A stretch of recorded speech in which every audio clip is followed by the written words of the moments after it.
back. If you've just joined us, you're watching the news at 10 on Channels Television, coming to you live from Lagos. A reminder of our top stories. Court orders Senator Ainaya Abaribe and 2 other persons who stood as sureties for IPOB leader Nnamdi Kanu to pay 100 million naira each as bail bond. Office of the Vice President reacts to federal lawmakers' accusations over approval of 5.8 billion naira from the Consolidated Revenue Fund for NEMA. Insists withdrawal was both legitimate and constitutional. Sokoto State Deputy Governor Ahmad Aliyu resigns from office, expected to run for election against his former boss, Governor Tambuwal. And UN Security Council lifts sanctions imposed on Eritrea 9 years ago.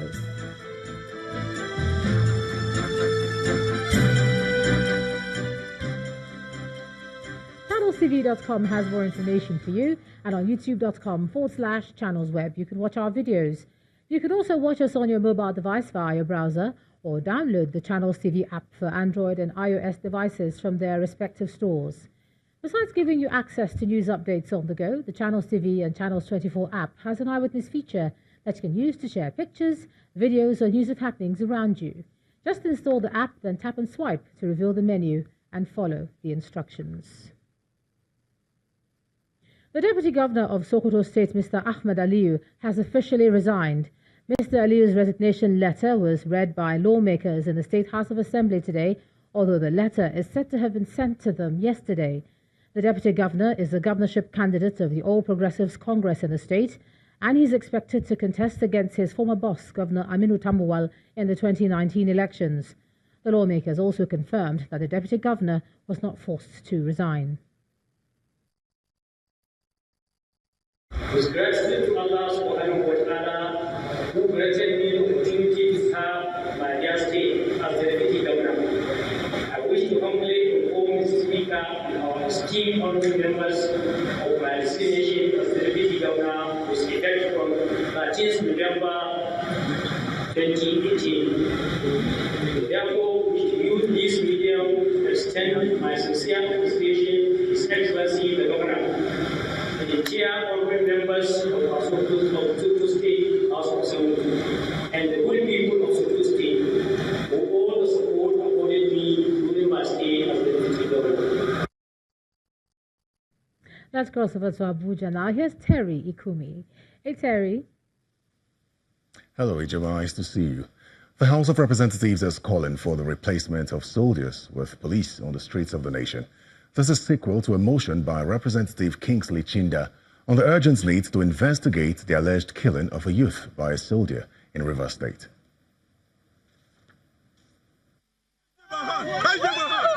The Nigerian army, like others around the world, is saddled with the responsibility of protecting the nation from external aggression and attacks, along with its counterparts, the Navy and the Air Force, which make up the Nigerian Armed Forces. However, in recent times, the army, which some say belongs in the barracks and should be seen only when there is a need for aggressive force, seems to have taken over the streets of Nigeria. And that has resulted in quite some worrisome outcomes, which has become a concern for members of the House of Representatives. The House notes with serious concern and dismay the recent extrajudicial killing and gruesome murder of Mr. Sokribo Black Duke at Abonima town in Akukutoro local government area of Rivers State. The House notes further that the deceased, said to be one of several persons who went out to relax at a popular bar in the community after a hard day's work, was allegedly shot from close range by soldiers attached to the 130 Battalion of the Nigerian Army, who had invaded a bar, brutalized and unleashed terror on innocent persons for no just cause. His motion received support from his colleagues, as one lawmaker from the north shares his experience in the south. Really, it bothered me so much with the way our own brothers and sisters are being treated, particularly in Port Harcourt. You will see a woman with things on her head. She will come through a roadblock within the city. First of all, she has to drop it like this, do like this, go and come back and then pick it. The harassment of our civil population is really uncalled for. Every time that the military kills an unarmed civilian, even beyond the fact that they have killed an unarmed civilian, Mr. Speaker, sir, it makes all of us in this country more unsafe. Because if Nigeria does not do something about her human rights records, Mr. Speaker, we'll be unable to procure arms in the open market, we'll have a weaker military for it, and we'll all be unsafe. The lawmakers are concerned that the presence of the military on the streets strikes fear in the hearts of innocent Nigerians. And for this reason, they want the police to replace the soldiers on the streets. The matter is eventually referred to the Committee on Army for further investigation. And for the third time in a week, due to a faulty sound system that has hindered smooth communication and operation, the House adjourns sitting, this time till Tuesday, November 20. To the court now. A magistrate court sitting in Ilorin has ruled that the 5 suspects arrested for the infamous Offa robbery attack have a case to answer, even as their counsel announced his withdrawal from the suit.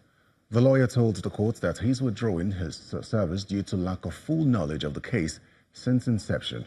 The police prosecutor, ASP Jimo Abdulkadiri, who held brief for Kunle Iwalae, informed the magistrate, Bio Saliu, of an application submitted before the court, indicating that the suspects have cases to answer.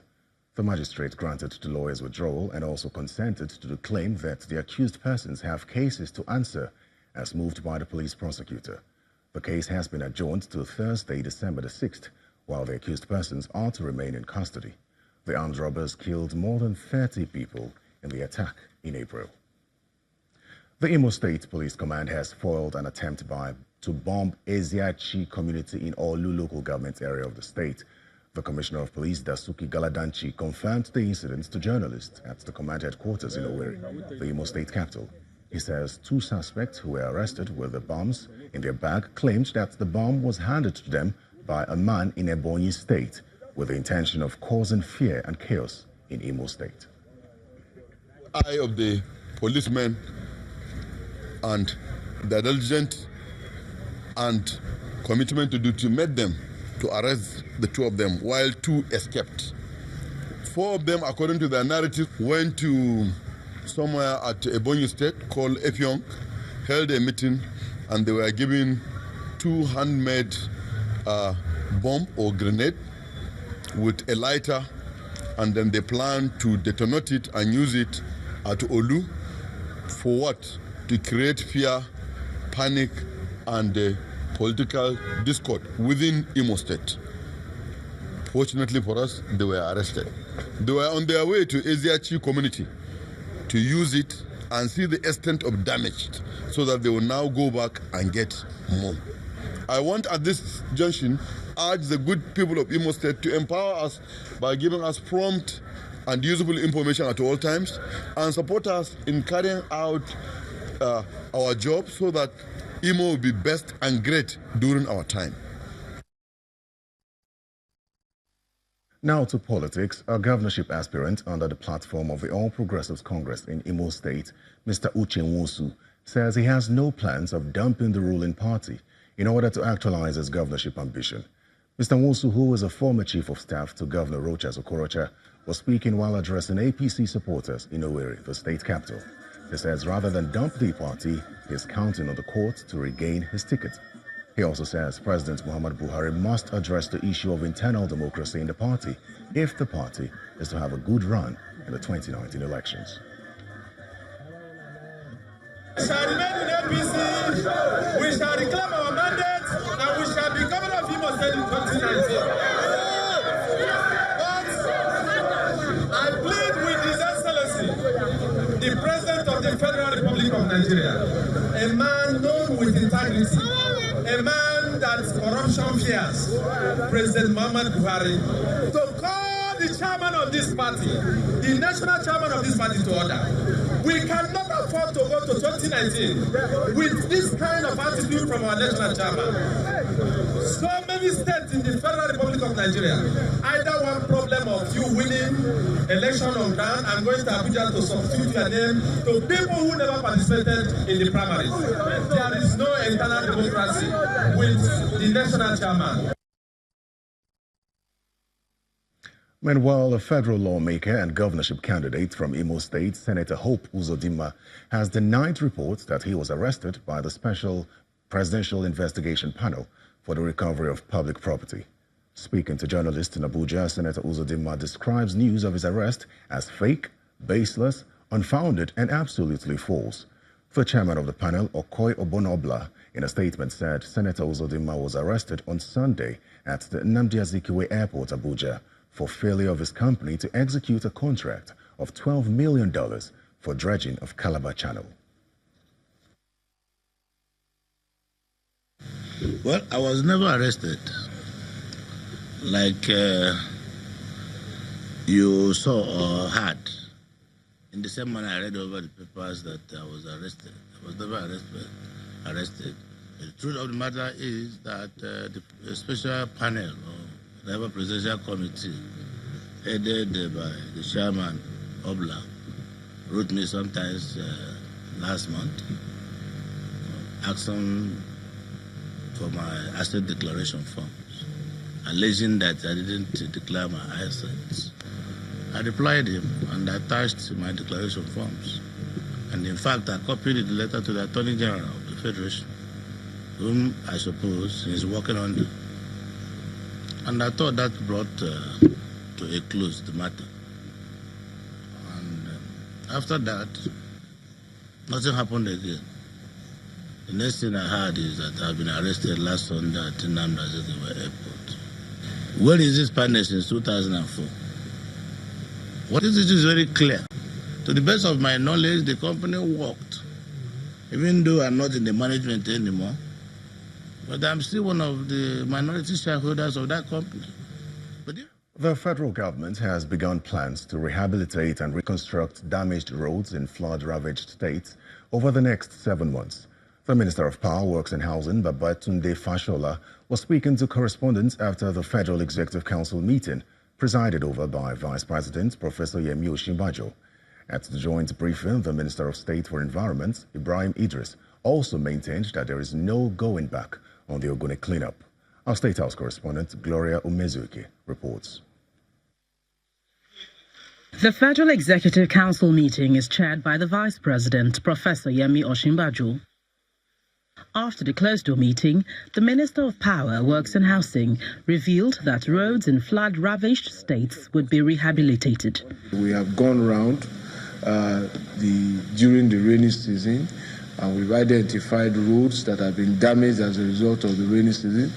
So subject to funding now, we have a plan. This is what is done everywhere to repair, rehabilitate, reconstruct over the next 7 months to May next year when there is dry weather.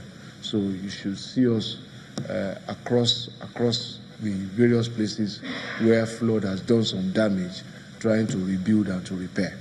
The Ogoni cleanup exercise is another area the federal government vows to complete in due course, according to the Minister of State for Environment. Before the end of this month, in the next 2 weeks, there will be 21 companies that will be mobilized to site to start the work.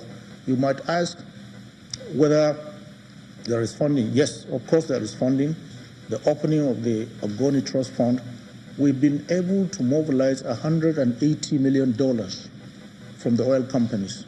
An approval by the council was given towards the procurement of arms and ammunition for armed guards in prisons to forestall persistent jailbreaks across the country. We need to secure all our prisons, particularly where we have inmates that require maximum security. We are procuring 400 pieces of Beretta assault rifles with 20,000 rounds. These rounds are peculiar to those